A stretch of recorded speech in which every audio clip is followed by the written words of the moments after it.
My name's Andrew Melnikovich. I'm the Public Information Officer and the Director of Communications for the Kentucky Public Service Commission. I'd like to welcome you all here tonight for this second in what will be a series of four public meetings to discuss the application of Kentucky Power Company for an environmental compliance plan and associated environmental surcharge mechanism. Let me first begin by explaining how we're going to proceed tonight, and then we'll get into the presentation. There will be first an informational presentation, a PowerPoint presentation that will take 20 or 25 minutes, after which we'll open it up for questions. And then at 6:30 we will begin the public comment portion of the meeting. There is no public question and answer period with the applicants. That would create procedural difficulties under our regulations. However, there will be people here from AEP. If you've got questions for them that you'd like to ask them off the record, they will be available to answer questions. We've got a presentation which will cover the statutory basis for rate recovery. In other words, the legal basis under which the Public Service Commission is considering this matter, an explanation of how that cost recovery works, and walk you through the PSC process. And then we will also provide you with an overview of the case itself, of what the application contains. The main purpose is to help you understand the boundaries of the PSC's jurisdiction in this matter so that you can focus your comments on those things which are within the PSC's jurisdiction and which fall within the boundaries of the discretion that the PSC has in cases of this type.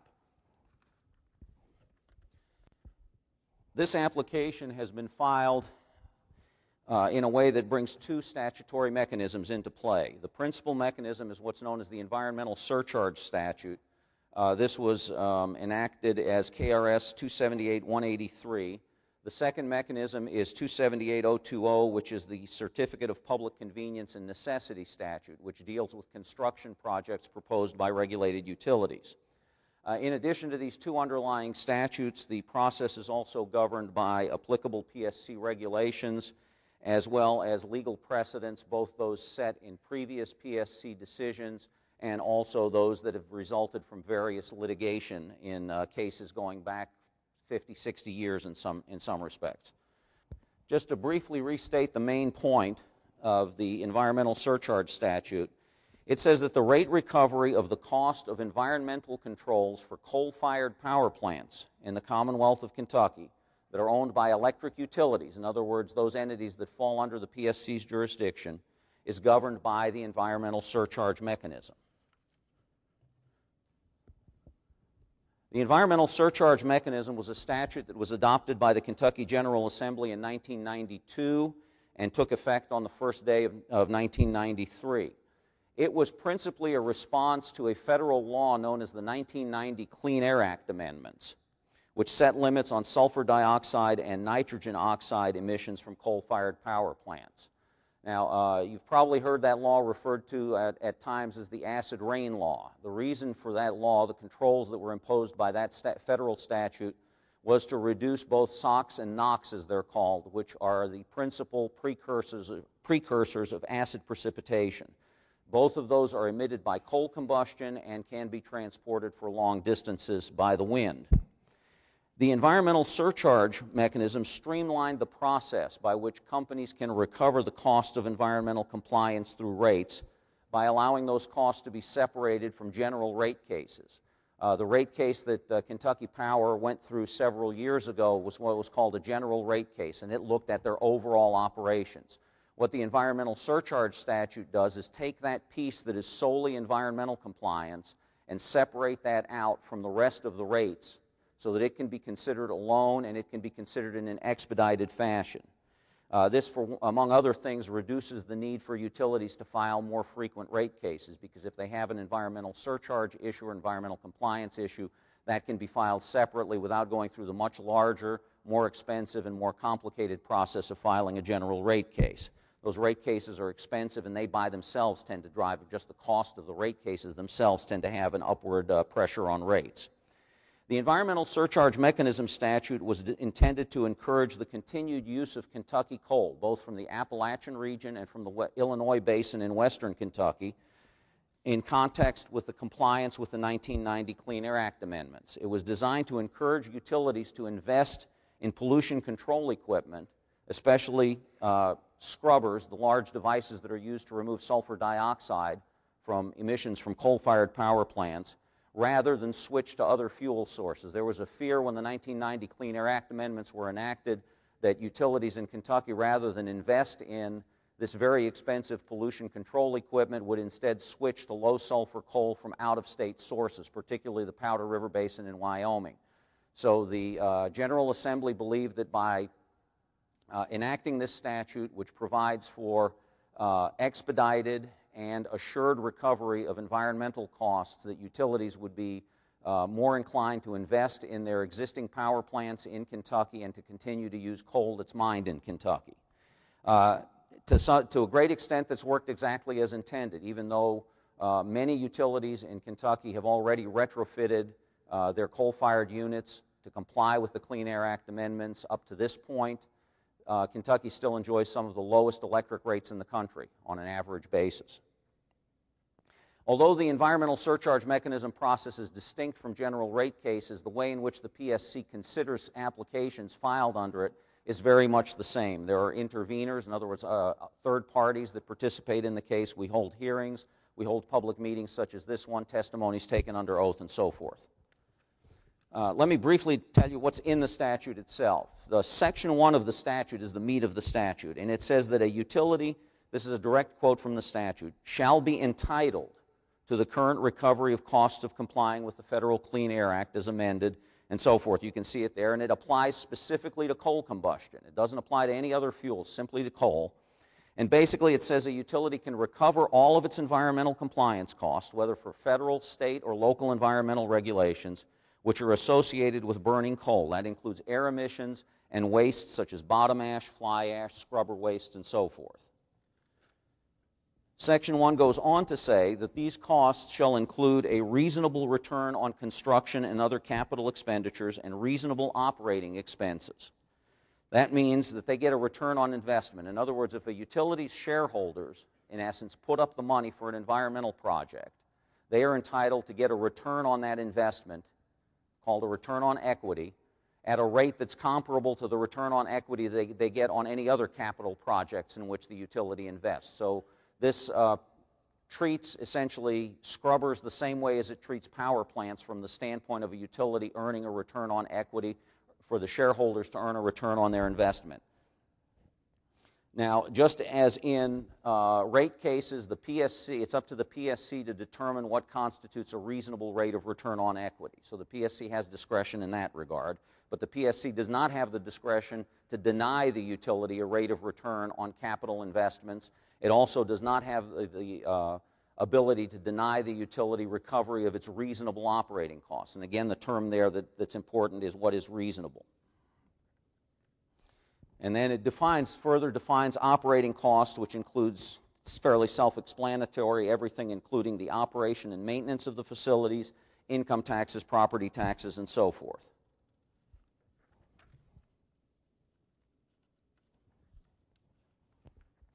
The remaining part of the statute consists of 4 sections, and I'll just briefly summarize these.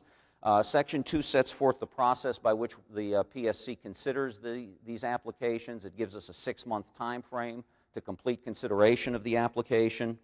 The process is similar to rate making in that it considers reasonable cost and reasonable rate of return.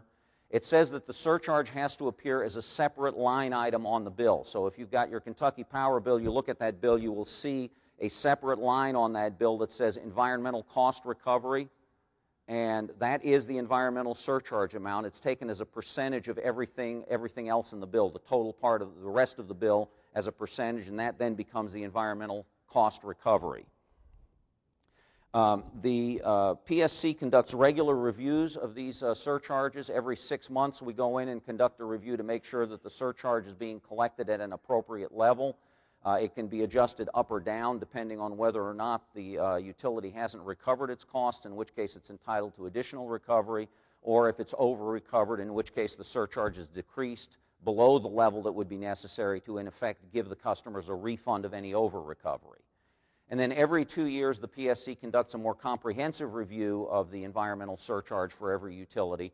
And at those 2-year intervals, the PSC has the option of taking a portion of that environmental cost that's become sort of a routine operating expense and rolling that into the rate base. Now, as a practical matter, that typically doesn't happen every 2 years. The PSC generally waits for the utility to ask for a roll-in, if it chooses to do so, at the time of a general rate case. The environmental surcharge cases can include both an environmental compliance plan, which is the general outline of what the utility needs to do to come into compliance with various requirements, and one or more applications for permission to construct whatever facilities are necessary to come into compliance. So let me just review some key points. There is, first of all, a presumption of compliance on the part of the utility. The PSC has no authority to pass judgment over whether or not the environmental requirement is good, bad, makes sense, doesn't make sense, we like it, we don't like it. The PSC has no ability to tell a utility you can't comply with this environmental requirement. There's an assumption that the utility is going to comply. We don't have any jurisdiction over environmental matters. So we can only review the manner and the cost of complying with those environmental requirements. The second presumption that we go into is that there will be a timely recovery of environmental costs incurred by a utility in complying with those environmental requirements. In other words, a utility is entitled to recover those costs from its ratepayers as those costs are incurred. The PSC the statute says very clearly that the utility is entitled to recovery of its costs. That means that the PSC does not have the ability to order the utility to put a portion of those costs on its shareholders. Those costs, by statute, are recovered from the ratepayers. The utility is entitled to the rate of return on environmental investments. It's up to the PSC to make a determination as to what a reasonable rate of return is, but they are entitled to a rate of return. The utility is also entitled to review of the utility also is reviewed for the reasonability standard of its compliance plan and its surcharge. So the PSC can look at the overall plan and look at the way the surcharge is being assessed and make a determination as to whether or not it's reasonable. The statute references reasonability at several points, as I've mentioned, so that is the major thing that the PSC looks at as a criteria is this reasonable? In other words, has the utility is presumed to have to come into compliance. Have they done so in what's considered a reasonable fashion, and have they figured a reasonable way of recovering that those costs, whatever they may be, from the ratepayers? If construction is required, utilities may apply for what's called a Certificate of Public Convenience and Necessity. The shorthand term is a construction certificate, as part of its environmental compliance plan. So then we get to the construction part, and this basically says that before a utility can build anything, it has to come to the PSC and get permission to do so. A utility can't build what it wants, where it wants, and expect to recover the cost of that.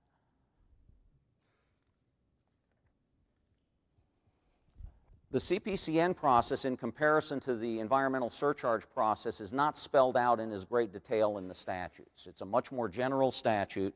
It just simply says that a certificate is required. The burden of proof in the CPCN statute lies with the applicant. In other words, the applicant has to prove that they can meet all of the requirements of those statutes. Now, the application of that statute, the way those requirements are determined and the way the PSC evaluates those requirements, is determined both by the statute as well as by PSC regulations, and particularly in the case of major construction projects, there's a lot of legal precedent that goes into that has evolved over 50 or 60 years that sort of sets forth the framework for which the PSC, in the way the PSC does these considerations. So just some key points about the CPCN process. As I said, the statute is general. The applicant first has to show a need for the proposed facility. Now, in the case of environmental compliance cases, the need is there because the applicant is being required to meet some environmental requirement, whether it's a federal one, as it is in these cases that we're going through now, or it could be a state or local requirement. But the need is the underlying environmental requirement, and again, there is a presumption that the applicant is going to meet those environmental requirements, that they are going to comply with whatever requirements are being placed upon them. The utility has to show that it has considered reasonable options. So what does that mean? That means that they have to look, if they're going to build new facilities, they have to look at a range of ways to come into compliance. That can mean various types of new facilities. It can mean shutting down facilities, replacing them with something else. It can mean purchasing generating capacity or off-system power rather than continuing to operate facilities that are out of compliance. And it can include measures to reduce the demand, which would reduce the amount of generation required, which in turn would reduce the amount of emissions, and that might bring the utility into compliance. So there are a number of things that the utility is expected to do to look at various options and present to the PSC what it considers its least cost reasonable option. And I'll explain that in a little more detail here in just a second. So again, they have to show it's needed, and they have to show that they've considered a range of options. Once that application comes in, the PSC, as I said, has 6 months to complete the process. Wasteful duplication is not allowed. A utility cannot overbuild or incur unnecessary costs. So if you only need a bronze-plated facility, you can't build a gold-plated one. The least cost principle then flows from that prohibition on wasteful duplication. So least cost is not just the upfront cost of building or acquiring a facility, but it's the long-term cost of that facility over its projected lifetime. So you're looking not just at how much the thing costs to build, but what are the depreciation costs going to be, what are any borrowing costs associated with it, what are the operating costs, and that includes fuel costs.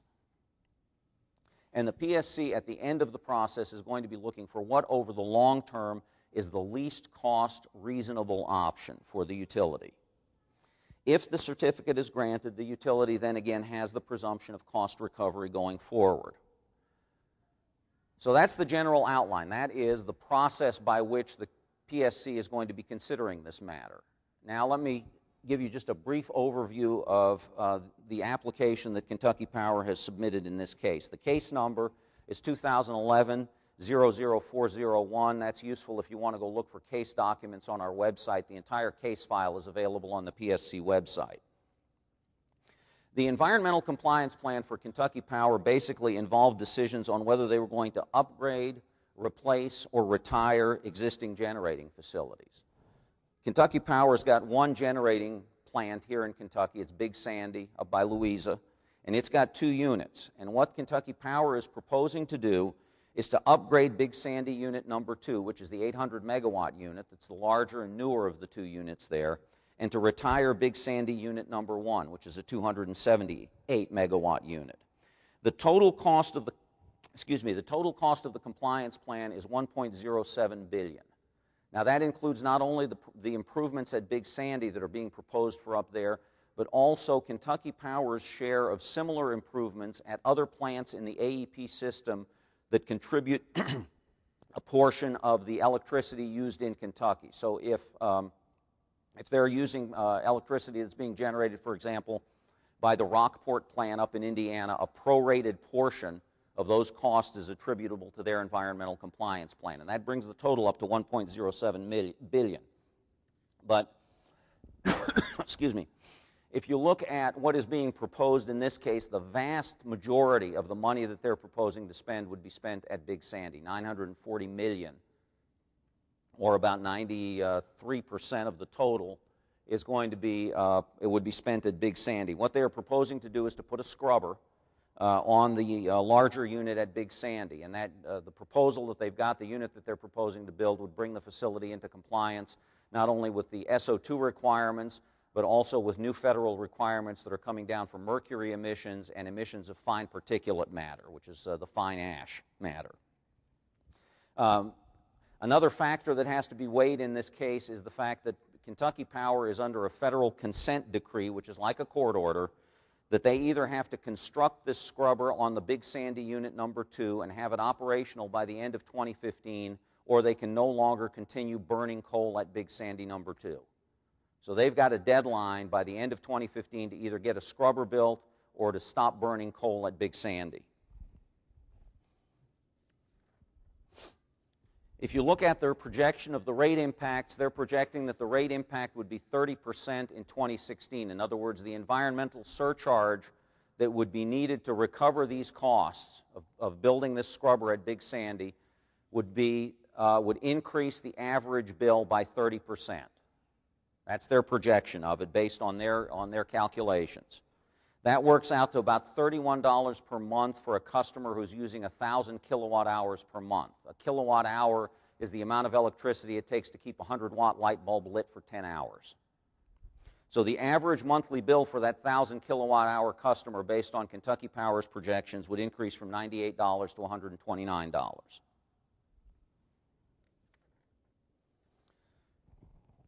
The next steps in this case are, as you see here, we're holding public comment meetings this week. There is going to be a formal evidentiary hearing beginning on April 30th at the PSC offices in Frankfurt. Now that is much like a court proceeding where witnesses come in, they pre-file their testimony. That's the big difference between what we do in a court proceeding, is there's no direct testimony. It's all pre-filed on paper. It's all available on the website right now if you want to see what the pre-filed testimony says. And all of the parties to the case, the applicant, the Kentucky Office of Attorney General, which by statute represents the interests of the ratepayers at large, the Kentucky Industrial Utility Customers, which is an organization representing large electrical utility consumers, mostly industrial consumers, and a number of environmental groups are all parties to this case, which means they've got full standing to participate in this case. They can submit testimony, they can put on witnesses, they can cross-examine everybody else's witnesses. So what you will see is witnesses will come in, they'll be sworn, they will adopt their pre-filed testimony, and then there will be several rounds of cross-examination, just what you'd get in a court proceeding, with the additional cross-examination not only by attorneys for all the parties, but also by the PSC's attorneys, and then by the members of the commission themselves. I can't tell you at this point how many days this hearing is going to last. It may go one day, it could go longer. It is open to the public. If you want to come to Frankfurt, you're more than welcome to come down and sit through the hearing. If you don't want to make the trip, it's available on our website, streamed live at psc.ky.gov. Everything in this case is public. All the documents are online, the hearing's online. The public comment portion of this meeting will be recorded. That will be available online. So we try to be as transparent as possible in these processes.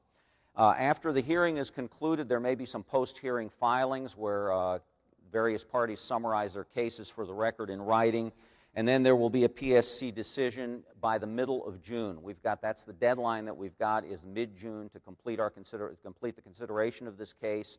So there will be a decision made by mid-June.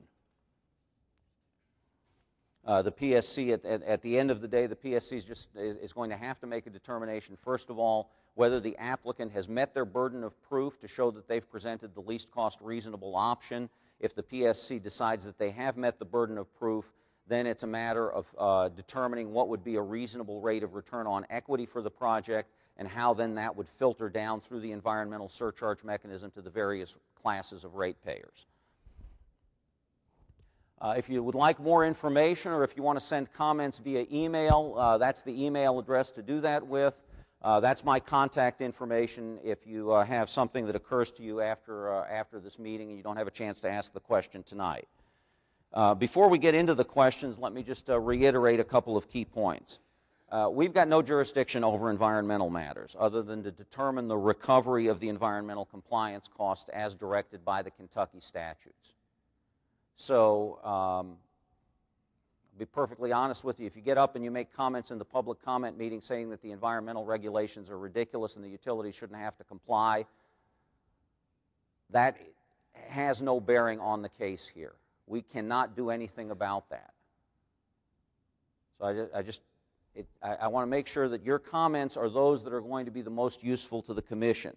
And those are comments that are directed toward those matters which fall within the PSC's jurisdiction, namely whether to approve this application based on the criteria set forth in the Kentucky statutes, which I've tried to explain to you here tonight. The ongoing environmental compliance at Big Sandy is going to be a matter between the companies and the appropriate federal or state agencies, whether that's the EPA, Division for Air Quality, Division of Water, Division of Waste Management, and so forth. But we've just got no jurisdiction over that. And again, I want to reiterate the utilities are entitled, if they come up with a plan that is accepted by the PSC as being the least cost reasonable option, they are entitled to recover the cost of that. So I think that the most useful comments tonight would be those that are directed toward whether or not Kentucky Power has brought forth what is the least cost reasonable option for complying with the statutes which they have no choice but to comply with. Good evening and welcome. My name is Dave Armstrong. I'm chairman of the Kentucky Public Service Commission, and welcome to this first of a series of hearings we're having through the county and Eastern Kentucky and the AEP District and Kentucky Power District. With me tonight is Vice Chairman Jim Gardner. I'm also pleased to have with us the Assistant Attorney General, Jennifer Hans. And Jennifer, you stand, raise your hand, and you recognize back here. Thank you for accompanying us. And from our staff at the Commission, Talina Matthews in the back. Kim Crow, Head of Engineering. Faith Burns, here at the dais. John Rogness, Head of Financial Analysis, and also an important role tonight. He's a timekeeper. And Andrew Melnikovich, who is our Communication Director, and he will be here along with one of your own, Stephen Bailey is here.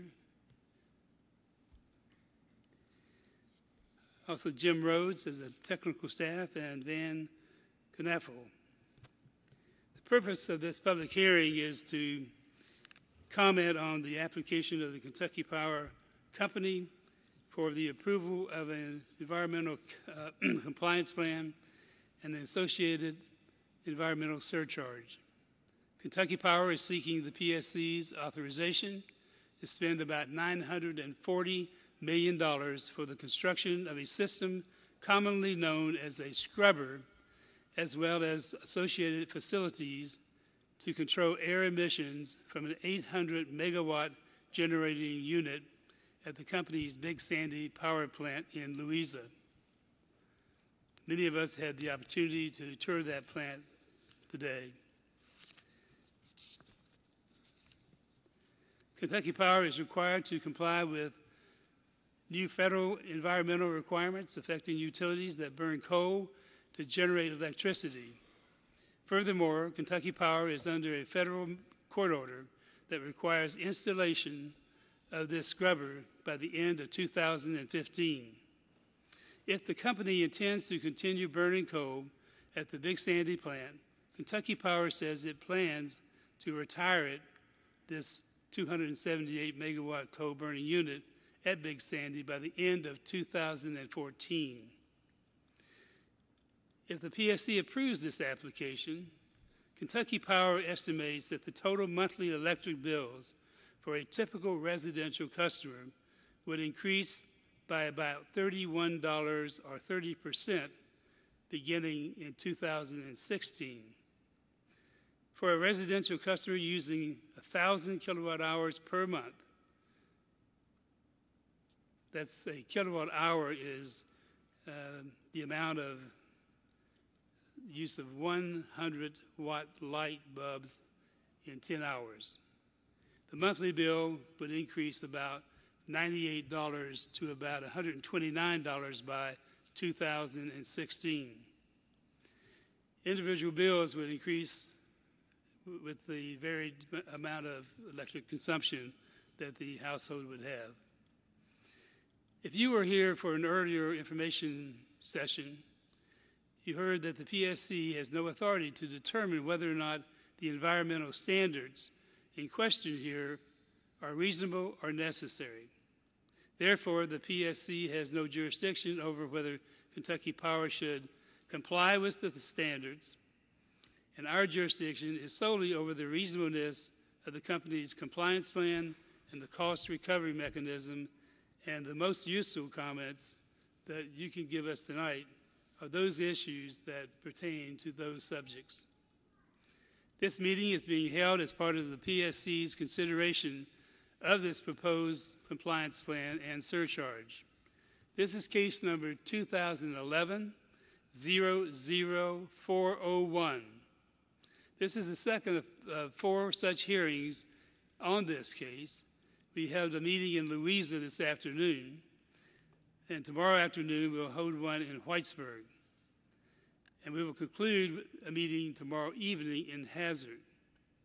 We understand that this proposed increase has generated considerable controversy. We also recognize that this can be an emotional issue for many people, particularly given the current economic situation we all live in. We trust that everyone here this evening will present their opinions in a respectful manner and respect the right of everyone to be heard. Now let me explain how this will proceed forward. We're here to listen, first and foremost. We want to hear from you, the citizens and consumers of Kentucky Power Electricity. There are to be no presentations by the Kentucky Power Company or any other parties to this case or interveners to this case, nor will there be any question and answer period for parties attending tonight. The Commission will be taking sworn testimony from the parties involved at an evidentiary hearing scheduled for, I think, April the 30th, allowing questions and answers to be on the record. We do have a microphone right down front here for those who have signed up to speak, and their comments will be on the record and will be part of the case. Also, there are opportunities to send cards. At the conclusion of this, there are forms to fill out, and you can fill those out and mail them to the address on the forms, and that is to the Kentucky Public Service Commission on Sauer Boulevard in Frankfort, Kentucky. However, representatives of the Kentucky Power Company have agreed to remain at the conclusion of the public comments to meet informally with anyone who has any individual questions they wish the company to address. Those of you wishing to speak should have indicated so when you came in and you signed the sign-up sheet. If you did not sign up, and you need to do that so we have a record of everyone who's here. And if you decide that you would like to speak while not signing up to do so, at the conclusion of those that we call on, please raise your hand, let us know your name, and we'll give you about 5 minutes to talk. We're going to give everybody about 5 minutes, with a few exceptions of public officials who are here. And that's based on the number of people who have signed up. I think we have 13 or 14 who have signed up so far. And if there are others to come, Andrew Malinkovich will run those here. We have a timekeeper tonight that I introduced to you earlier. He has 2 cards. One card is a yellow card, which is a warning of about 1 minute to wrap up. The red card obviously means stop. So we'll be able to get your comments in. I won't stop you in mid-sentence. I'll let you finish your thought, and we'll move on to the next speaker. Those of you who wish to communicate with the PSC about this hearing can do so by email through the PSC website, and that website is psc.ky.gov.gov.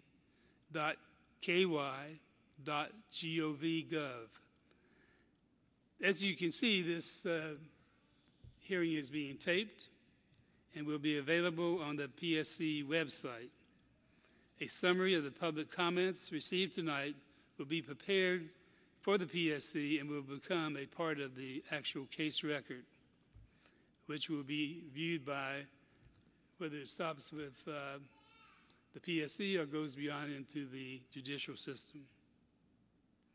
All the written comments will be entered in the case if you choose to write to us and send the forms to us, and will be part of our evidentiary hearing.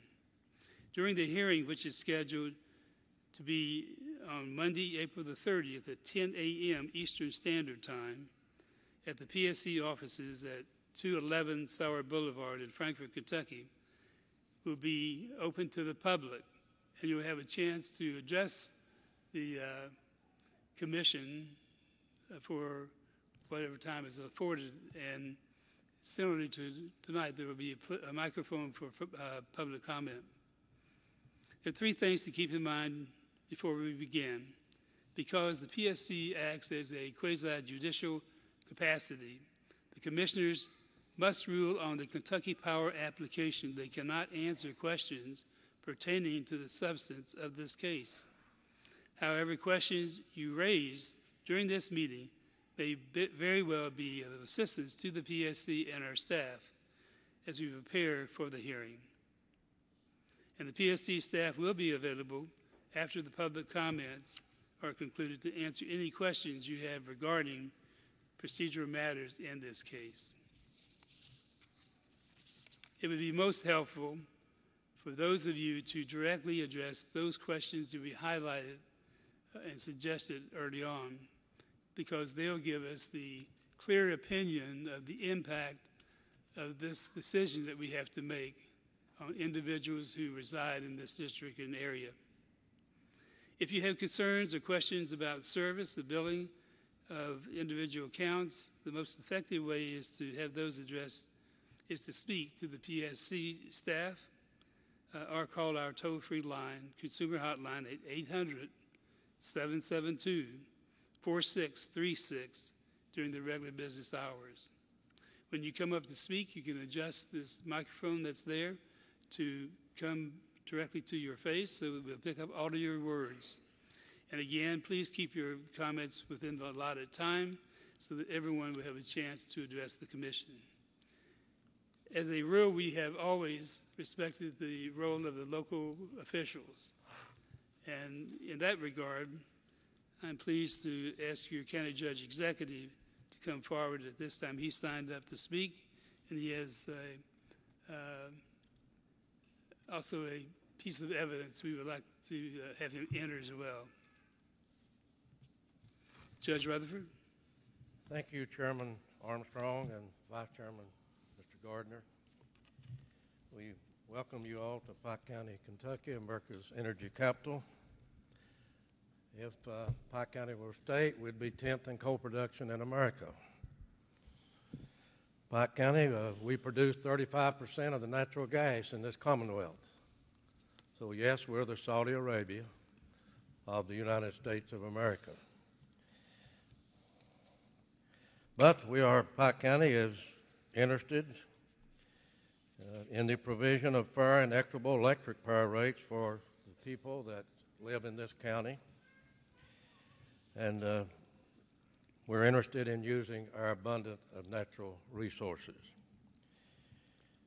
In reviewing the proposed changes affecting the only plant owned by Kentucky Power Company, I will restrict my remarks to review our proposed plans and comments by other parties.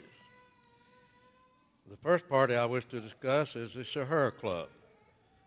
The central purpose of the objection of Sahara Club is an attempt to either convert the Big Sandy plant to natural gas as a fuel or to close the plant and purchase power requirements from renewable sources of energy.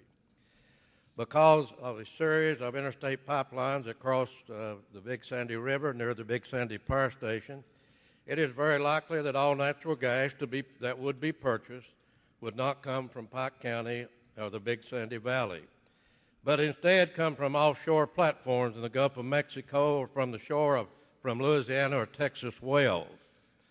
Several major interstate gas pipelines cross the Big Sandy River near this plant and presently serve other natural gas fuel peak power stations that are in the immediate vicinity of the Kentucky Power Big Sandy Unit Number 2.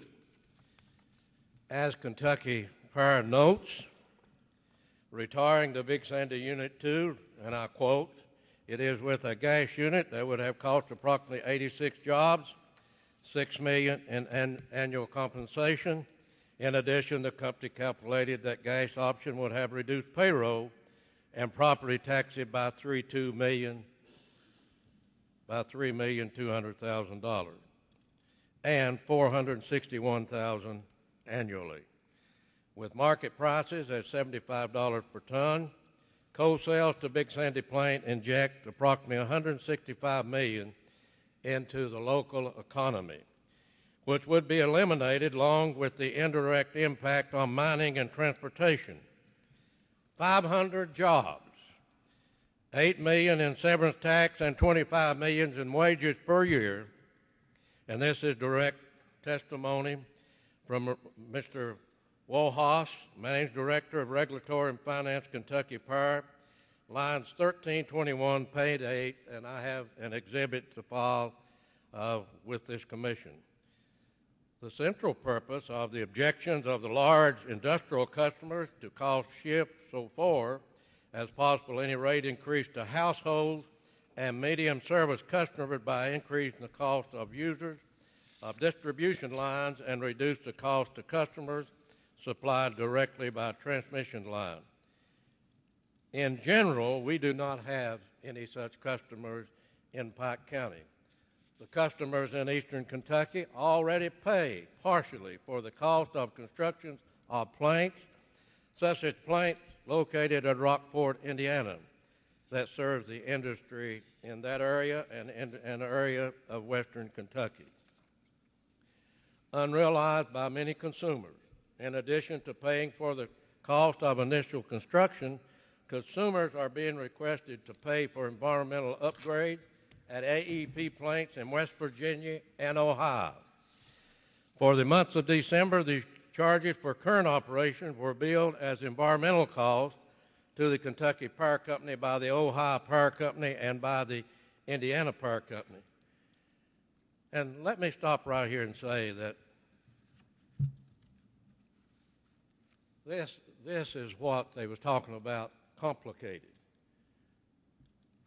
The last time that a rate increase was asked for and received by the Public Service Commission by Kentucky Power, the no-show for that plant, not from the Attorney General's office, and I would say I was glad to see Mrs. Hahn here today, because the other gentleman that supposed to represent the Office of Rate Innovation, we couldn't tell who he was for the other time. So I'm glad that this Attorney General now has somebody who say that they'll represent the person who pays the bill. But this is complicated. My staff, it took a month to go through this, but we didn't take a chance this time. We went through this line by line.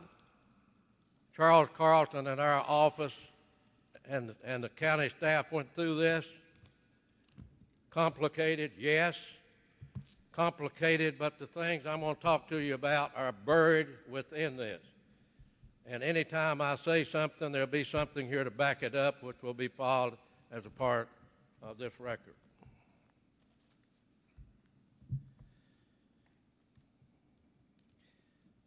The central purpose of objections of the large industrial customers is to cost shift as far as possible to any rate increase to households and medium service customers by increasing the cost of users' distribution lines and reduce the cost to customers supplied directly by transmission lines. In general, we do not have any such customers in Pike County. Customers in this area of Kentucky already pay partially. For 1 month in December, they were billed the environmental cost of the Ohio Power Company, and that total amount was $1,573,000. And we have that to file as on page attachment 1, page 11, part of this report, the request that's filed by the Kentucky Power Company and AEP. AEP plants have been billed in December 2011 to the Power Company consumers for environmental operating costs include the Amos plant, Cardinal Unit Number 1, the Gavin plant, the Kenner plant, the Mitchell plant, Muskegon River plant, Sporn plant, Rockport plant, and Tanner's Creek plant. In particular, in addition to the proposed changes at the Big Sandy Unit 2, there will be added Kentucky Power customers a proposal charge for AEP, American Electric Power Interconnect Pool Agreement. Quoting from the following by Kentucky Power again. All of the charges associated with the Amos plant near Charleston, West Virginia, and Tanner Creek plant, Lawrenceburg, Indiana, project flow to Kentucky Power through pool agreement. In addition, a portion of the cost associated with the Rockport plant, Rockport, Indiana, flow to Kentucky Power through the pool agreement. The remainder of the Rockport cost flows through the Rockport Unit Power Agreement, lines 1115, page 12.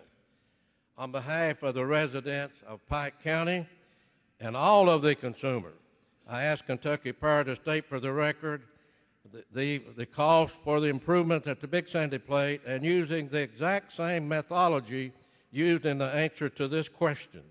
The cost paid by the Kentucky Power consumers associated with the Amos and the Tanner Creek Pool Agreement and the Rockport Unit Power Agreement for environmental upgrade.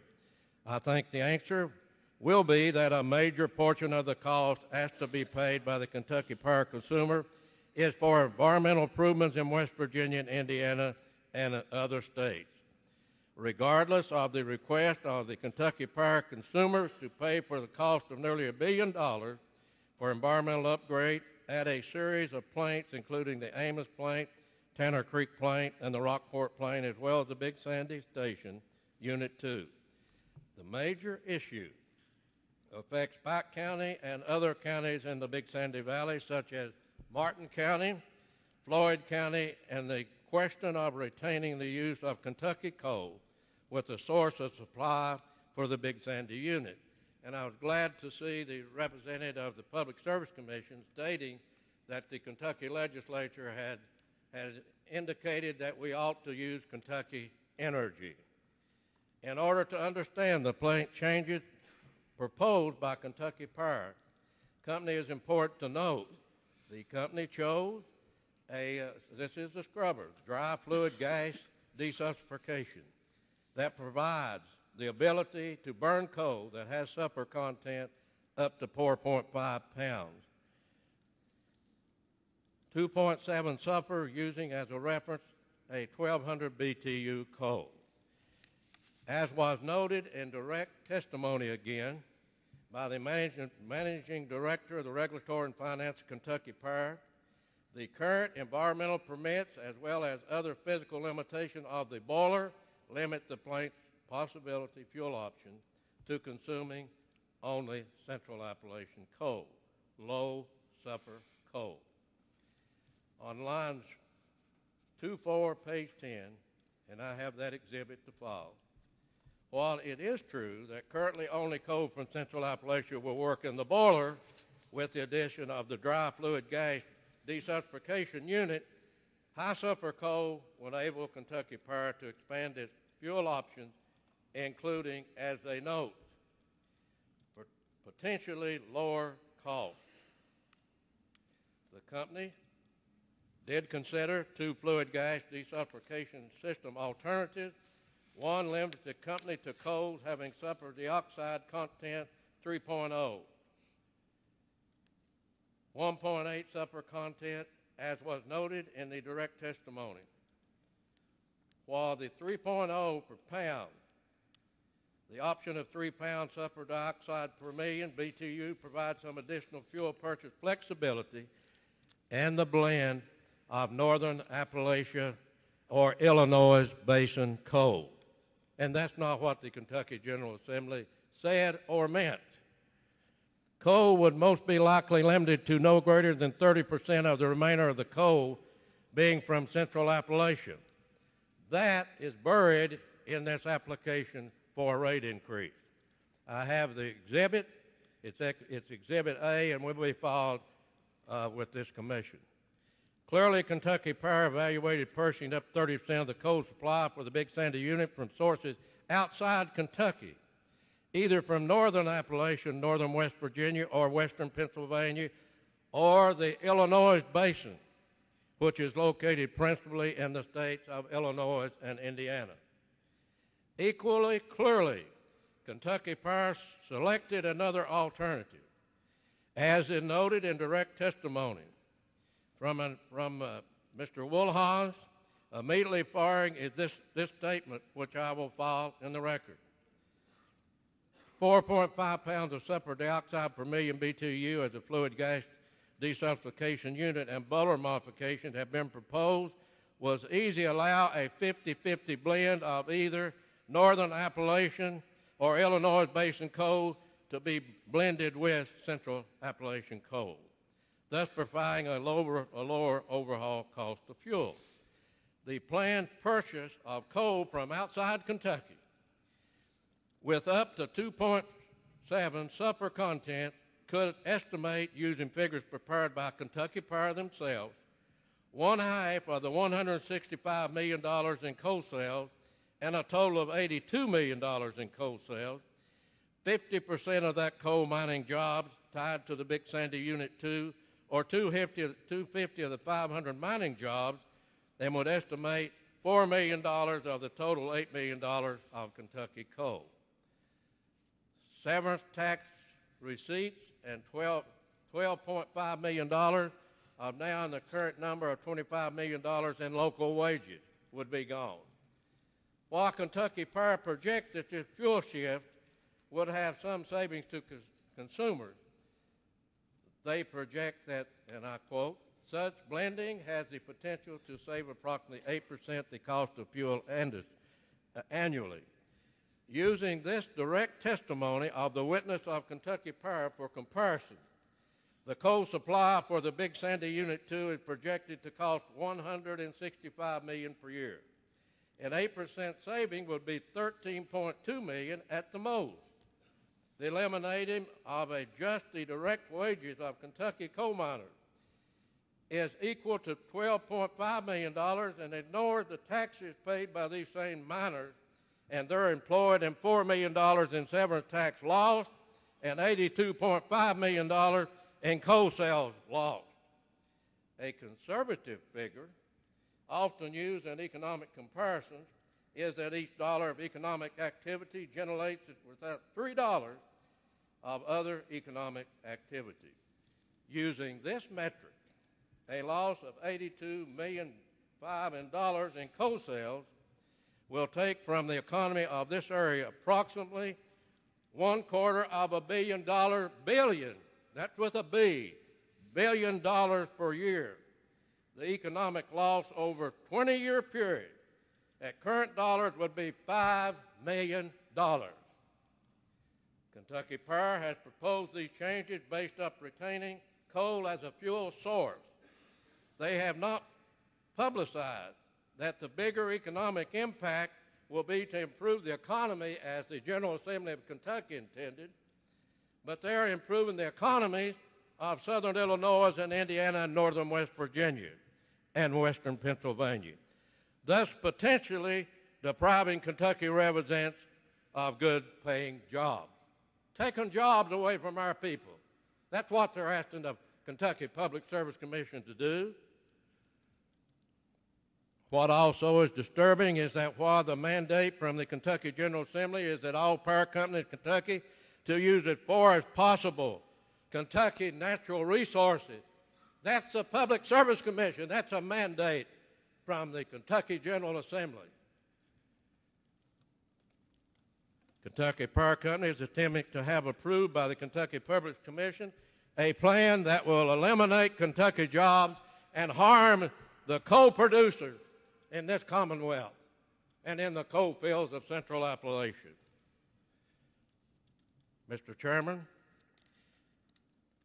and Mr. Gardner, on behalf of our people who pay the bills that we're talking to here about tonight, many of them sitting behind me, and those coal miners who give their very breath and their very life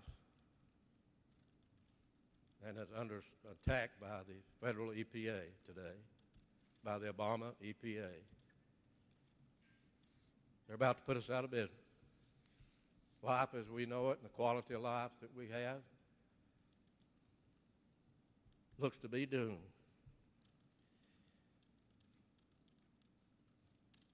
on the behalf of these people and these coal miners. Surely an equitable structure can be derived that retains Kentucky jobs, supports Kentucky businesses, and saves money for these blessed people out there wondering where they're going to pay their power bill, get their medicine, or buy food. So, I mean, that's simple. At a time of the worst recession in the history of this country, the last raise was 17%. And you know, over in West Virginia, they didn't hit them that hard. They hit them in the long run, but they was even staggered it. A little bit one year, a little bit the next year. But no, not to our people. Not to those people on set incomes, on Social Security, SSI, Veterans Pension. And that's the people I'm standing up for here today. And our coal industry. And our coal industry that's under attack. The coal industry is not the villain in this country. The coal industry is the hero in this country, in America. But we ask you all to be considerate. I will file this, and I'll ask Brandon to take it up and file it as part of the record here. But I've been at this a long time. I've appeared before your body many, many times. But never, ever did I think it would come to this, that I would be here in 2012 and have to endure what our industry, that we have 22% of the coal in the world in America. We have metallurgical coal here, but our majority is steam coal. But I ask you all to be understanding that what's going on in our coal industry and what's going on with people's budget as they sit around their kitchen table and try to decide what they're going to have in their life. And that's sad. That is absolutely sad and uncalled for in this day and time especially. We're just now coming out of recession in this country. You hit them with 17%. Now it looks like it may be 15%. Whatever it is, it's too much. But what I gave you here tonight is the facts for you all to consider. I thank you all for coming to Eastern Kentucky and being understanding, and I hope that you will go back and some of the things that I've told you that Charles Carlton and others on my staff put together from this big filing, this complicated, as your employee said, it sure is complicated, with a lot of letters and a lot of numbers that 99% of these people wouldn't know what you're talking about. Wouldn't know what you're talking about. But that's the reason that I took this route today, because we didn't have anybody. And I'm talking about the consumer had nobody at the last time when the Attorney General did not, and we couldn't even tell, and Mrs. Napier can tell you in the conversations we had with him, who he was representing. So that's the reason that we took our time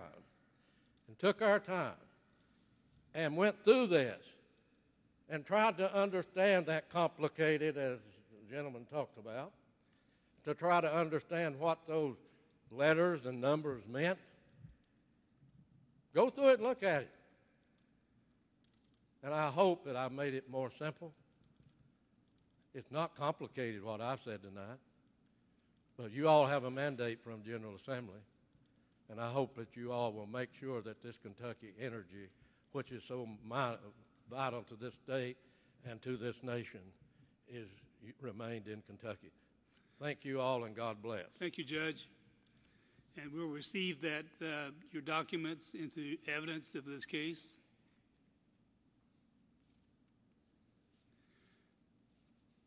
I'd now like to call on former Governor Paul Patton. Thank you, Mr. Chairman, and thank you all for being in Pike County and giving our citizens an opportunity to learn more about this issue and to discuss their opinions with you. And let me say that this is a major rate increase. This will be a hardship on a lot of people. This will be a hardship on the University of Pikeville, a major consumer of electricity, providing educational services to this region. It is complicated. And I know what your responsibility is. I'm quite familiar with the operations of the Kentucky Public Service Commission and have been very impressed with its integrity and with its technical expertise. And I would expect you to use that expertise and that ability on behalf of the consumers of Kentucky. I fully understand who you're charged with protecting, and it's the consumers. You know, I'm glad we have low electric rates. I wish we had lower electric rates. If I had my wish, I'd like to have free electricity. But I've got enough sense to know that that's not going to happen. I believe that we do have a very efficient electricity system in the United States and certainly in Kentucky. And that is in large part because of the work that this Public Service Commission has done over the years. I'm also glad that the Attorney General's office is charged with sort of a second look at this information. But you know, what I want more than cheap electricity is electricity. I want to know that when I turn that switch on, that I'm going to have electricity, and it's going to be stable, reliable electricity. I want to know when some act of nature destroys the power line, that I've got a company that's financially strong enough to be able to repair that line and restore electricity to me as quickly as is reasonably possible. And that is also a responsibility of the Public Service Commission. So I respect your ability to do that, and will trust your judgment. Let me say on behalf of Kentucky Power, I have found them to be a very responsible and concerned corporate citizen. And they take very seriously their responsibility to provide for us reliable, economical electricity. And they are doing their best, I believe, to utilize Kentucky coal. Now, your responsibility is to make sure that they have come up with the cheapest electricity for these people back here. But I appreciate the fact that Kentucky Power has tried to do, from what I can understand, their very, very best to also look out after another interest of this community, which you do not have the power to possess. As eloquent as the judge made his argument, the fact of the matter is you have no responsibility, as I understand it, to insist that they use any particular fuel, but rather that whatever their proposal is the most economical proposal for these ratepayers. That's the only people that you have a responsibility to. We in the region have a responsibility to our coal companies. We have a responsibility to our coal miners. We certainly want as much Kentucky coal to be burned as is possible. And I believe that Kentucky Power will do that. As a responsible corporate citizen, it is in their interest that their customers are prosperous. You know, I've worked a little bit in economic development in my life, and my greatest partner was the electric utility business, because they can't expand their territory. The only way they can expand their business is for their customers to be more prosperous, for their customers to be able to use more electricity.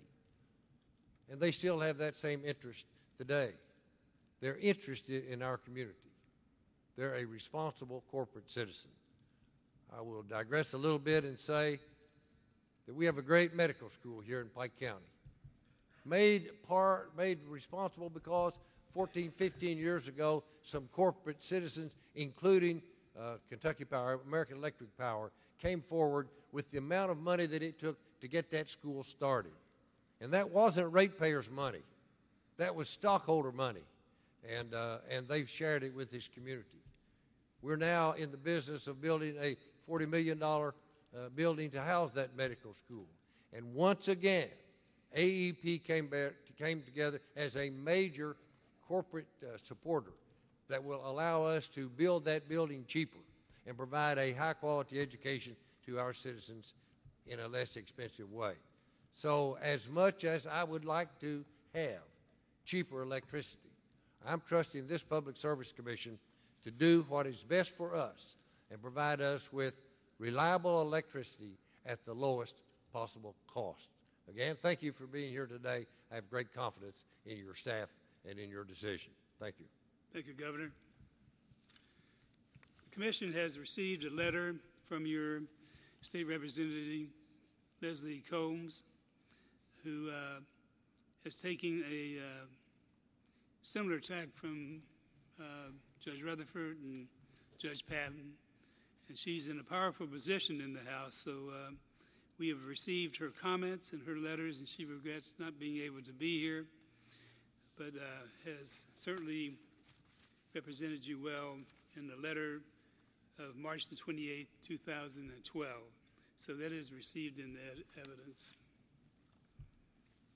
Are there any other public officials who wish to be heard at this time?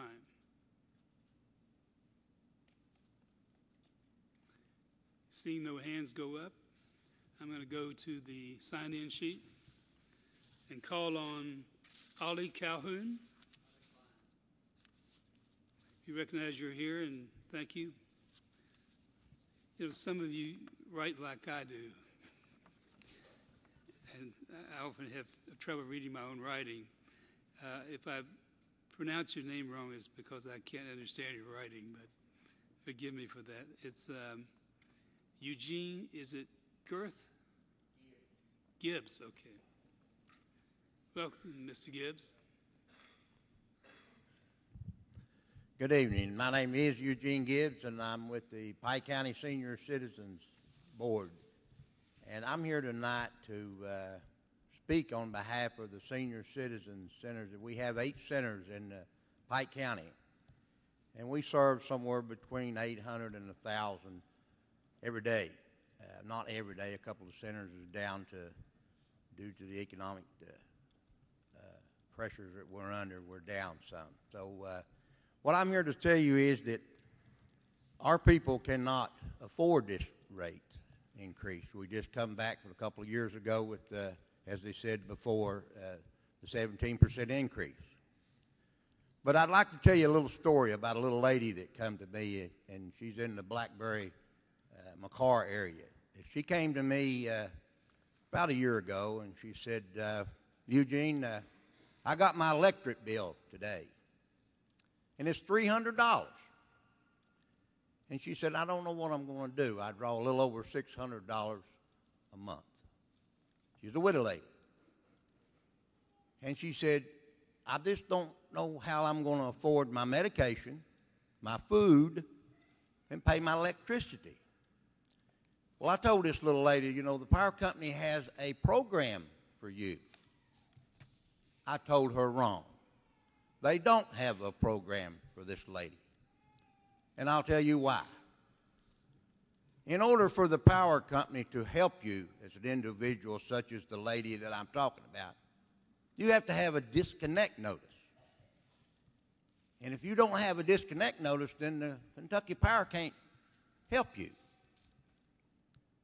Now, some of the people in the neighborhood that was a whole lot younger than her and can afford a whole lot more than her had that disconnect notice. For what reason, I don't know. But I do know that the reason that she didn't get a disconnect notice, because one reason, she's never had a disconnect notice. 2 reasons is, if she would have let it go and got a disconnect notice, then they might not have had enough funding over here at the Big Sandy area that they had to give out these vouchers. Then they might have turned her power off and she would not have had any power. Now, she is a proud lady. She was raised, she's in the neighborhood of about 77 years old, somewhere in that area. And she was raised to pay her bills, irregardless of what the outcome comes. So she said, somehow I'm going to pay this bill. She did. She took a little box that she showed me, and she put her medication inside that box and stamped it. What that done was it cut that pill in half. And what that done was she took a month's supply of her medication and made 2 months out of it. Now, in the 21st century in this country, that should not happen whatsoever. And I can't stand here and tell you I blame that all on the power company, because it's not all the power company. There's other things that plays into this part. But that touched my heart. That really, really touched my heart. Now, over the centers and the other 7 centers in this county, I'm sure we have other people in that same situation. But I'm here tonight to plead with you all to consider about this little lady. I would love to have her standing right here, but she declined anything like that. And according to the HIPAA Act, I'm not allowed to tell you who it is. But I can assure you this is a true statement. And it hurts my heart to have to stand here in front of you all and tell you all that I beg for you all to look and consider what our people and the senior citizens have to go through in eastern Kentucky. So when you lay down tonight and when you say your last prayer before you go to sleep, think about this little lady.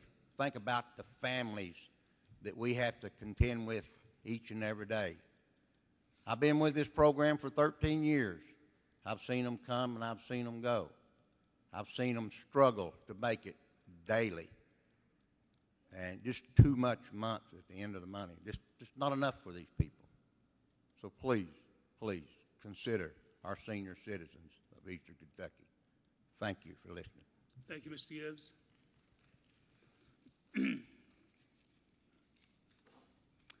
Again, if I don't pronounce your name, this is Alex who lives on Jenkins Road. I'm sorry. Okay. Thank you for being here. And Mark Thomas. Mr. Thomas, welcome.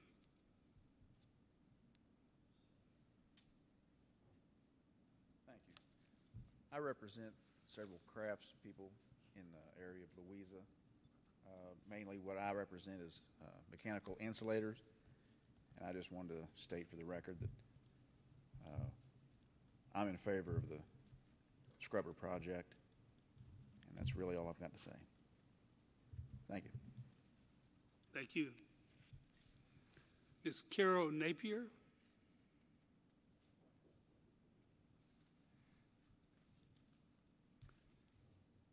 Thank you, Ms. Napier. You may want to adjust that microphone. Welcome.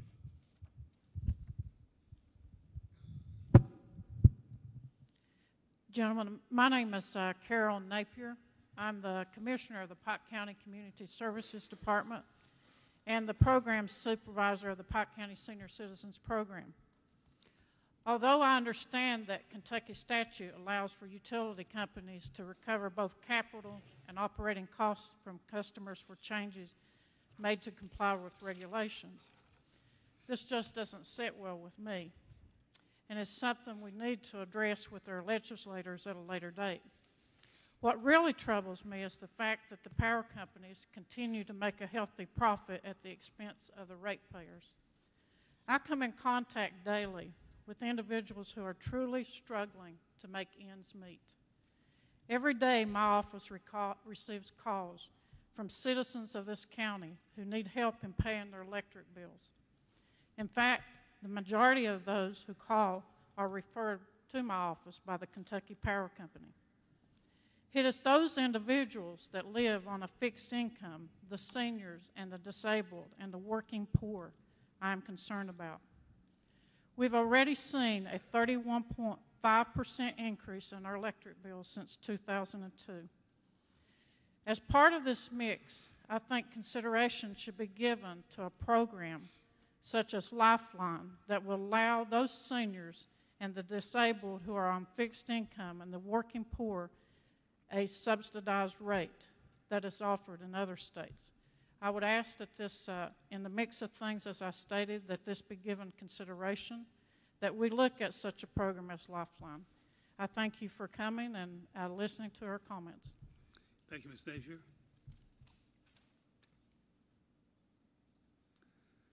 Mark Johnson.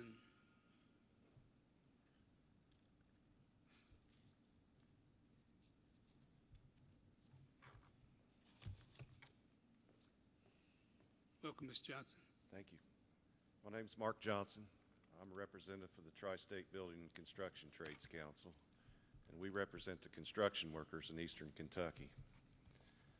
We built and maintained this facility at Big Sandy since it was first built and operated, and the maintenance alone provides a lot of jobs for our membership. You look around Pike County, and there's a lot of construction work going on also. There's many jobs there for our membership.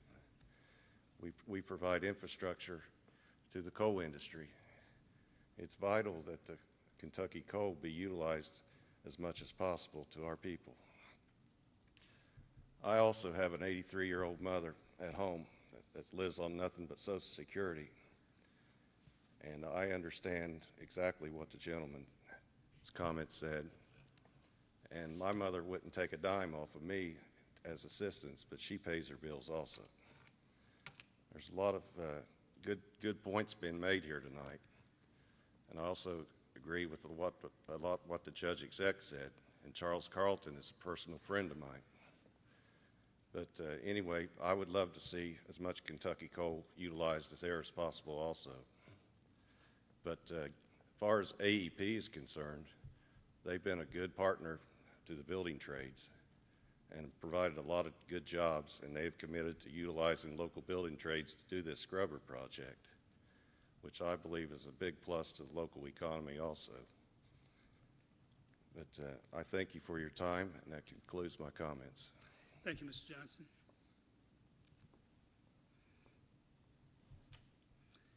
Jeff Rowe.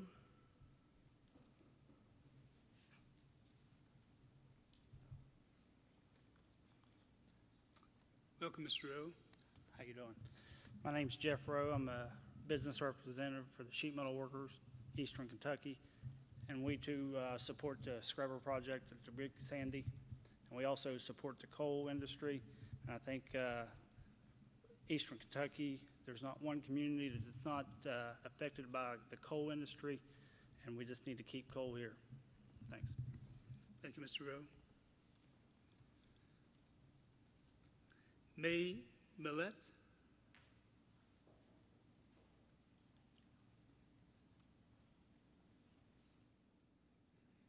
What's that, Mac Millett? Mac, I apologize. That's okay. My writing's not that good either. I know, mine's terrible.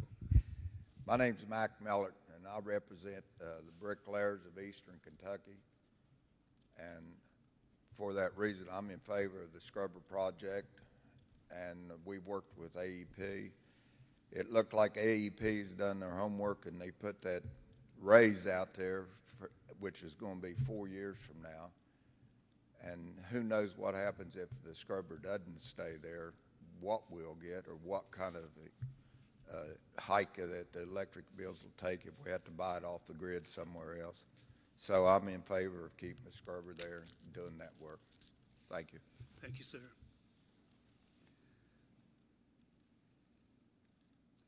Scott Sykes.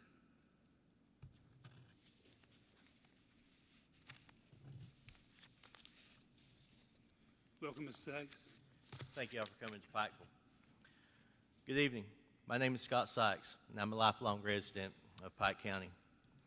I'm here today to voice my concern regarding Kentucky Power's request for the Public Service Commission to approve plans to spend $940 million at the Big Sandy Power Plant located in Louisa.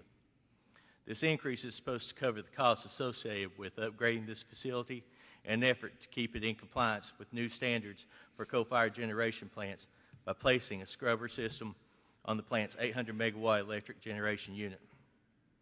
The Big Sandy Power Plant was commissioned in 1963 and serves 20 counties in eastern Kentucky, Pike County included in that. With 49 years of service, why has Kentucky Power not budgeted for improved emissions or prepared for the day of stricter environmental regulations? This is a utility company, and utility companies work 5, 10, 25, and 50-year plans. So why is it that citizens of Eastern Kentucky are expected to pay for something that should have been budgeted all along? I'm at a loss for words today. I'm at a loss of words because I can't believe that we're here again discussing yet another rate increase for a multi-billion-dollar corporation. Why was the $940 million for improvements not amortized over the life cycle of this facility? Where does it stop? This decision affects every man, woman, and child. It affects 173,000 citizens who choose to call these mountains their home, many of which live on fixed incomes. And you, the Public Service Commission, are charged with protecting us from these companies that put profit over fairness. This brings us to a crossroads where we have an opportunity to move forward and embrace modern technology and energy policy, or to stay the course and continue to wreak havoc on the people who suffer at the whim of this titan of industry. There are things we must do to move the Commonwealth forward. One, implement a renewable portfolio standard. This diversifies our state's energy portfolio by introducing new industry and technology to the Commonwealth's energy mix. Increase net metering rate. We must increase the net metering rate to at least that of the wholesale electric rate. This will encourage the development of residential generation and add to the state's overall renewable output. Restructure electric bills to do away with the fuel adjustment cost in order to accurately reflect a true kilowatt per hour cost for each household. It is inaccurate to tout the Commonwealth's electricity rates as being the lowest in the nation when the cost of fuel is not accurately reflected in our bills. Therefore, making it easier to reject the impact of renewables in our energy markets. We must implement peak and off-peak usage. By introducing peak and off-peak usage, the utility companies can better manage output to meet demand and stabilize usage. It is all too convenient for the utility companies to dispel any attempt to diversify our Commonwealth's energy portfolio by saying that it will increase costs when they hold strict control over the market. Yes, the utility companies have a monopoly that is very well funded by the citizens, well backed by the coal industry, and well protected by the state. These companies have an enormous impact on our lives, from the buzz of the alarm clock in the morning to turning off the lights as we go to sleep at night. I ask you all to think carefully about this. I ask you to look at every man, woman, and child that's here before you tonight and think about the impact that this has on their quality of life. We don't thrive here in Eastern Kentucky. We have it hard. But we make do with what we have. And we cannot sustain anything for our children and for our families if we have to pay another 30% increase in our power bills. Thank you all for your time. Thank you, Mr. Sykes.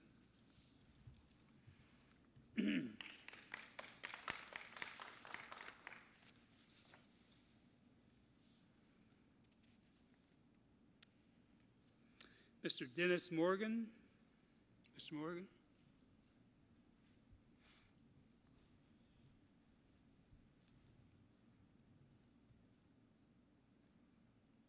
Thank you, Mr. Chairman, committee. Those, can you hear me now? Yes. Thank you for giving me an opportunity to speak. My name is Dennis Morgan. I'm president of Teamsters Local 505, and myself, as well as many other Teamsters locals, represent many other folks in Eastern Kentucky. And this whole issue, I believe, that's before us today is to determine whether or not your commission, Public Service Commission, is going to approve AEP's request for this rate increase to cover the cost of installing the scrubbers on the Big Sandy power plant. And I've heard a lot of compelling arguments about the cost and how folks can't afford it and how folks are struggling, and that's true. That's true not only in Eastern Kentucky, Southern West Virginia, but it's true across this country in given locations. But I think the real issue is to determine whether or not these folks are going to be able to control or have some impact on the continued generation of electricity at the Big Sandy Power Plant. If I understand correctly, the EPA is the one who is requiring that the scrubber either be put on or the plant be shut down. And if I understand the presentation in the earlier session, one of the two plants is already planned to be shut down, so that will only leave a single generating station. Absent the scrubbers being installed, then these folks are going to be placed in a position where they have to rely on someone else to provide their power. And I agree with what they say. The use of Kentucky resources, coal, natural gas, should be used as much as possible. But if you end up not installing the scrubbers at all, then it's my understanding that the plant will be shut down altogether. That then leaves these folks at the mercy of people far away from here to provide them with the electric that all of us have come to not only enjoy, but we need. So I hope that on behalf of the folks that I represent, that they'll be given that opportunity to continue to control their future, and that you will approve AEP's application. At least that way, these folks have some opportunity to have some input and to receive some of the benefit that comes from the jobs that AEP provides and the jobs that coal has and the residual jobs that come out of those that supply the coal and the electric industry. Thank you. Thank you, Mr. Morgan. Garlene Lane Absher.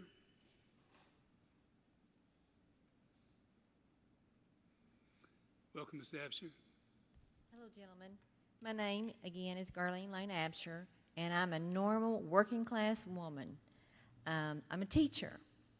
I have a disabled son who's 22 years old with traumatic brain injury. As you know, medical costs are tremendous for me. I have a disabled husband. Now, I'm here for some of us, what we call normal working people. We're not here to say, don't put the scrubber in. Don't put the scrubbers in. We're not saying that. We know that a lot of our industry depends on AEP, a lot of our jobs. My family is coal. I mean, that's all we are. From my grandfather, who worked for Henry Ford when he first came to McVeigh, Kentucky, and put in one of the first coal mines in the whole area. So it's been through my generations. My dad, my brother, aunts, uncles and cousins and nephews. I mean, that's what our life is coal.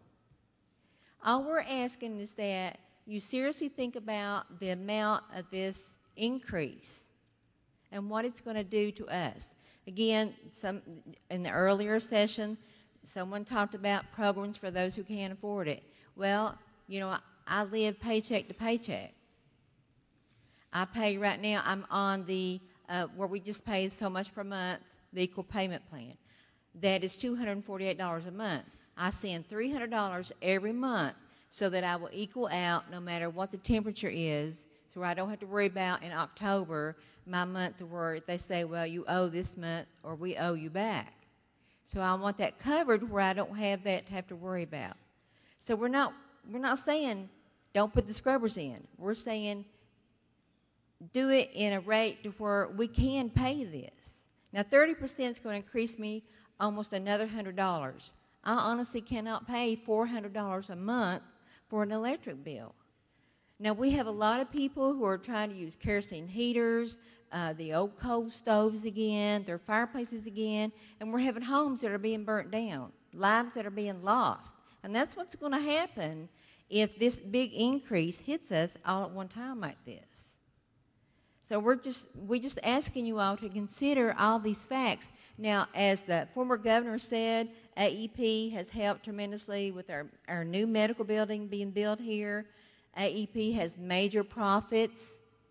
So how come some of those profits can't cover some of this cost to where we can recoup this and still not penalize us normal working people or those on a fixed income? Thank you. Thank you, Ms. Absher.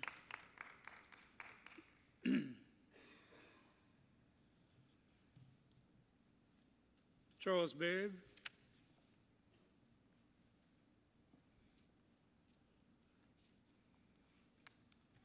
thank you all for coming to our city. Hope before you leave, rather than just go down the road to Jenny Wiley, that you will drive through downtown and see the wonderful things that are going on with our new hospital and courthouse and about 150 or 60 million dollars worth of projects that are going on. But it's impressive. yes, it is. And thank you, Mr. Thank you all for your service. I know you all don't have the most pleasant job in the world, but I really think the job you have is going to be of a continuing nature. This is one rate increase that is based on environmental regulations that have been placed on us by EPA. And the young man here that spoke, I wish I had a speechwriter number one, because I think he did a great job. I didn't agree with the thing he said, but he did a great job. But his question was, where does this end? And unless we stop the burdensome regulations, it's not going to end. You're going to be faced with this many times over the next many years if things don't stop. And his question was, where does it stop? And it only stops when these massive, unnecessary environmental regulations cease. Just 80,000 pages of new regulations since Mr. Obama. 80,000 pages of new regulations, and this is all coming down to the consumer. These things aren't free. I know I'm not addressing a lot of things that you all can consider, but you know, like someone said earlier, you know, we're spoiled here in Kentucky. We have the second or third or fourth lowest energy rates of anywhere in the United States. And your figures are wrong there, sir, when you said that those figures were not accurate. But we're spoiled. We're spoiled by the dependability. You just go over and switch the switch. And the reason is because 95% of Kentucky electricity is produced by coal. That is the reason. Now, here in our local community, the effect of this facility down there in Louisa, I don't know how many tens and tens of millions of tons of Eastern Kentucky coal have gone to that facility since it was built in the 60s, but it's many, many tens of millions, and has accounted for thousands and thousands of jobs.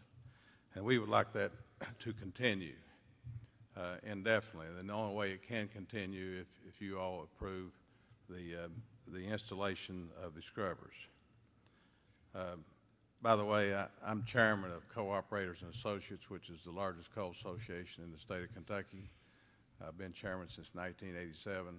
I'm also a director of the FACES, which is the Federation of American Coal and Energy Security. So I've dealt with not with you folks, but with other folks that have the power to make decisions, and we're wanting to encourage you to make the decision to approve this project.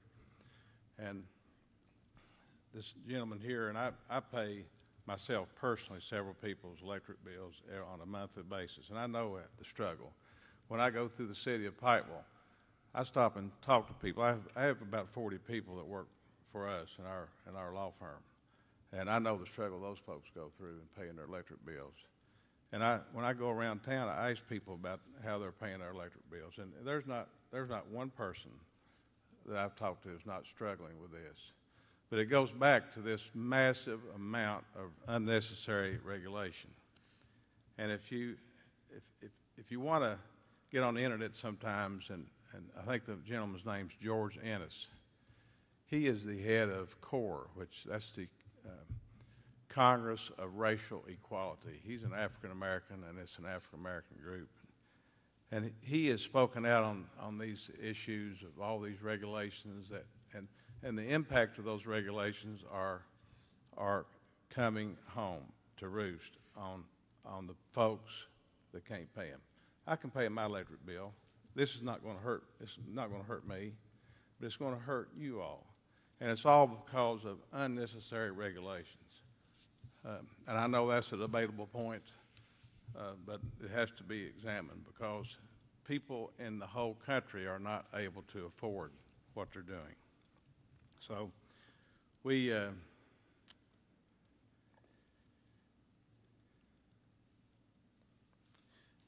I'm sure my time's up, but am I the last speaker? So we request that you approve this. And one last point, I think it would be helpful if there were some kind of regulation to place on the electric bill what the environmental regulations are costing the people in Kentucky.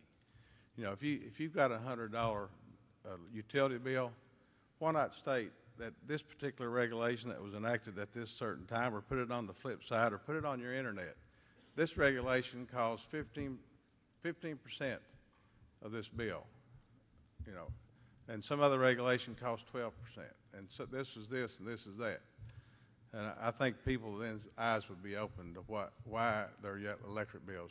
It's not the electric company's problem. It's not, they didn't create it. You didn't create it. The state of Kentucky didn't create it. But we've got an agency that's totally out of control, that is running this country and ruining our livelihood, and is changing our ability to make ends meet. So.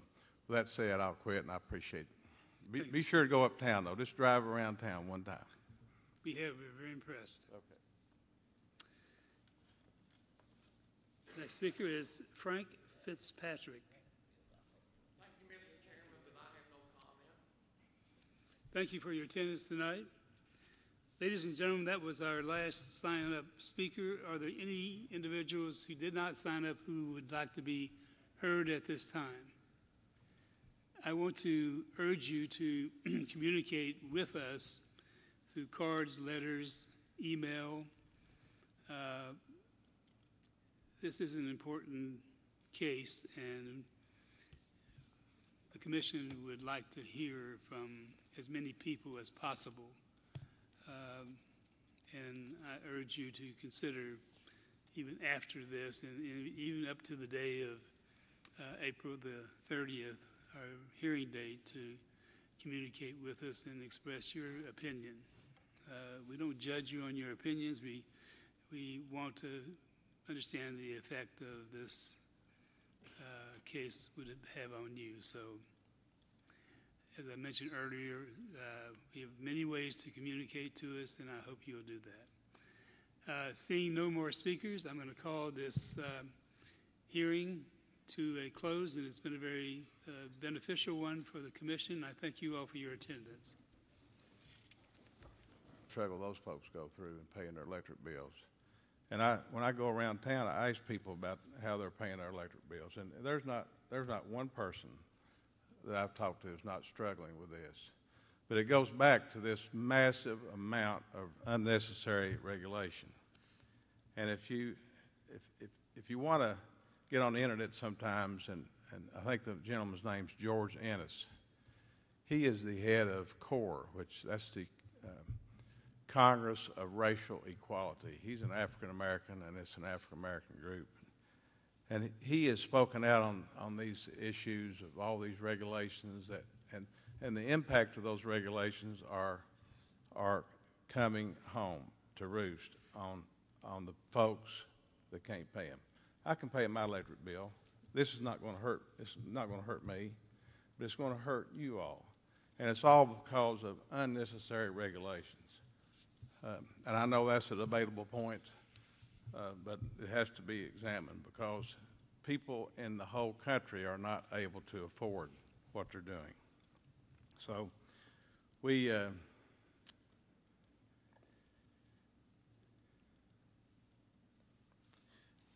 sure my time's up, but am I the last speaker? So we request that you approve this. And one last point, I think it would be helpful if there were some kind of regulation to place on the electric bill what the environmental regulations are costing the people in Kentucky. You know, if you've got a $100 utility bill, why not state that this particular regulation that was enacted at this certain time, or put it on the flip side, or put it on your internet. This regulation costs 15% of this bill, you know, and some other regulation costs 12%. And so this is this and this is that. And I think people then eyes would be open to why their electric bills. It's not the electric company's problem. It's not, they didn't create it. You didn't create it. The state of Kentucky didn't create it. But we've got an agency that's totally out of control, that is running this country and ruining our livelihood, and is changing our ability to make ends meet. So, with that said, I'll quit, and I appreciate it. Be sure to go uptown, though. Just drive around town one time. We have. We're very impressed. Okay. Next speaker is Frank Fitzpatrick. Thank you, Mr. Chairman, but I have no comment. Thank you for your attendance tonight. Ladies and gentlemen, that was our last sign-up speaker. Are there any individuals who did not sign up who would like to be heard at this time?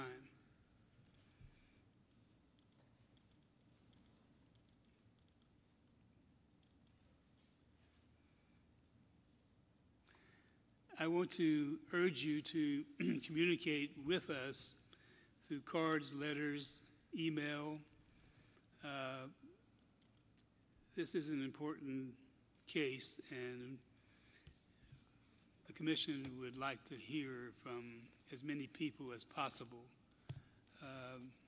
And I urge you to consider, even after this, and even up to the day of April the 30th, our hearing date, to communicate with us and express your opinion. We don't judge you on your opinions. We want to understand the effect of this case would have on you. So, as I mentioned earlier, we have many ways to communicate to us, and I hope you'll do that. Seeing no more speakers, I'm going to call this hearing to a close, and it's been a very beneficial one for the Commission. I thank you all for your attendance.